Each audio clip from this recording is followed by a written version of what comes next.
如何不花钱解决雨刷片的异响和刮不干净。我们再去修车店或者4S店，你的雨刷片一旦出现异响、刮不干净，它第一点肯定是让你换雨刷片。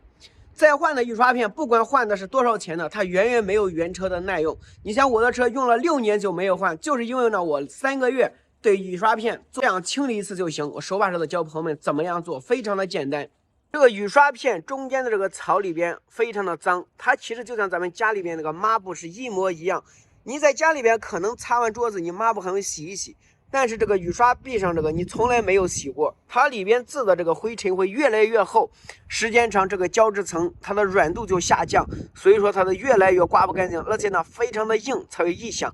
咱们只需要拆下来对它简单一个清理，但是很多朋友们不会拆这个雨刷片，不拆的话也可以，就在上面就可以清理。但是今天咱为了教朋友们看个透彻，我把它拆下来。另外就是在手把手的教朋友们自己如何动手拆这个雨刷片，到时候后期咱们需要自己换的话，那么咱们自己动手也可以换。这个副的还可以这样给它提起来，咱们直接把它拆下来就行。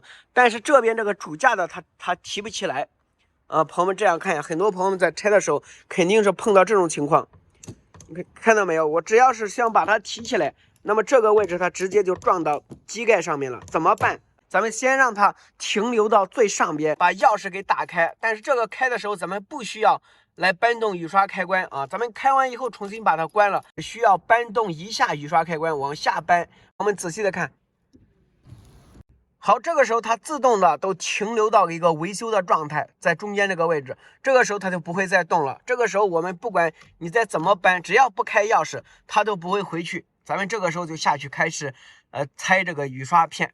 提起来，这样看它就不会再碰到前机盖上面，所以说你想怎么搬都可以。这手按住它，然后这个手来提这个雨刷片，直接把它摁下去，然后这只手用力的往上提，看到没？直接就取下来了。咱们那边那个一模一样，这样操作。但是咱们用完以后要轻轻的把它放下来，不能用力的往下放，直接可能就把玻璃给打坏了。两个都给拆下来了，现在给朋友们看它里边到底有多脏，为什么要3个月清理一次？用到一个洗脸盆，然后用到一个刷鞋的毛刷子，然后一个刷锅的钢丝球，咱们再接一点水，然后呢再来一点洗洁精，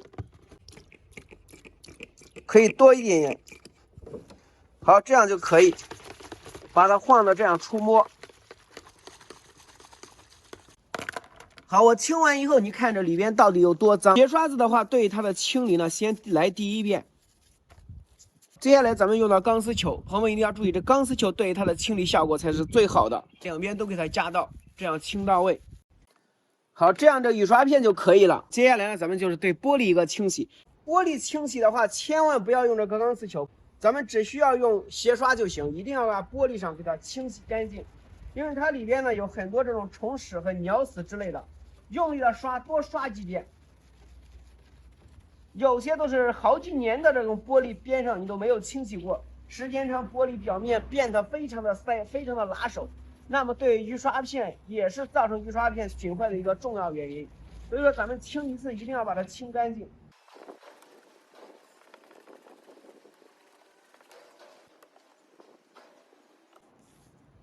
原车的里边采用这个胶条的质量是最好的，再换的那一种啊，有可能你跑个2-3个月，这个胶质层太阳一晒它就风化了。你不换还不行，只有原车这个最经得住耐用。好，关注我，给大家带来更多的汽车知识和干货。再见。